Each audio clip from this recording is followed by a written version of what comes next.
We are taught to believe in a simple formula for success. Create the perfect resume.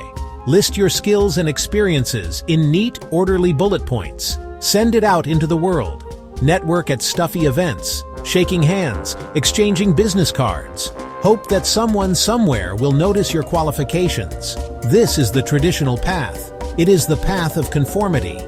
But in a world saturated with talent, this path is no longer enough. It reduces your entire professional journey to a single sheet of paper, a sterile document devoid of passion, personality, and purpose.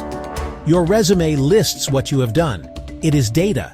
But information alone does not inspire. It does not connect. It does not move people to action.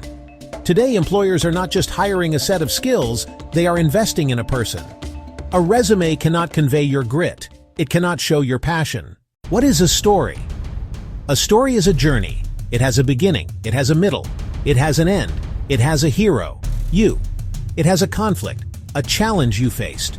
In the professional world, your personal narrative is your ultimate asset. It transforms your career from a series of disconnected jobs into a purposeful journey that others can understand and believe in. Your story is uniquely yours. Nobody else has lived your life. This is your competitive advantage. While hundreds of other candidates might have a degree in marketing, only you have the story of how you launched a product. By connecting with a community you cared about, your story brings your skills to life. When you share your personal narrative, you are creating an emotional connection. In a world of corporate jargon and polished facades, authenticity is magnetic. Consider the story of Howard Schultz.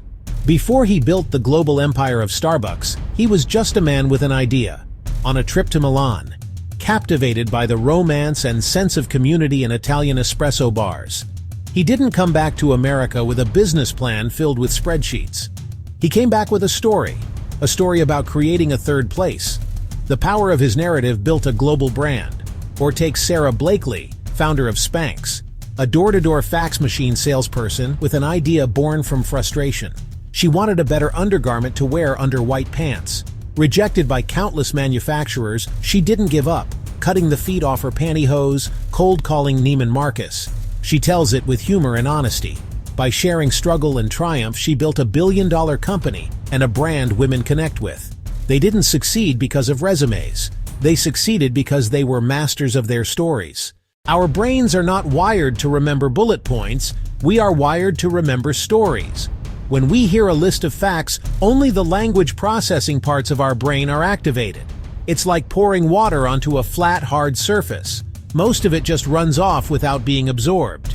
A story, on the other hand, lights up the entire brain.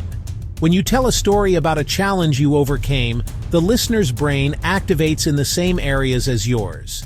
If you describe a sensory experience, their sensory cortex lights up. Think about a standard networking event. Most conversations are transactional. The exchange is forgotten almost as soon as it ends. Now imagine you meet someone who, instead of just stating their job title, tells you a brief story. I help small businesses in my community thrive. Last week I worked with a local bakery on the verge of closing. We revamped their online presence. This morning they told me they had a line out the door. You will remember that person. Decisions, including hiring decisions, are often made on an emotional level. By appealing to both logic and emotion, you present a complete and compelling picture. So, how do you find and craft your own story? Start with reflection. You don't need a life-changing dramatic tale. Your story is hidden in everyday experiences.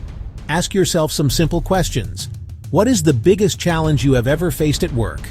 What was a moment you felt truly proud of an accomplishment?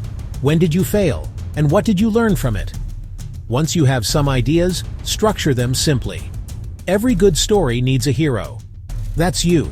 A goal, an obstacle, a resolution. Begin with the context.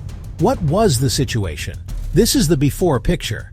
Next, describe the actions you took to overcome that obstacle. Finally, explain the result and what you learned. Practice telling your story. Your story should sound natural and authentic, not robotic. In an interview, when someone asks, "Tell me about a time you showed leadership," that is your cue. Start today. Uncover the narrative that defines your professional journey. Tell your own story. and open the doors to the opportunities you deserve. Before you go, don't forget to subscribe, like, and share this video. Thank you for watching Career Insights Hub.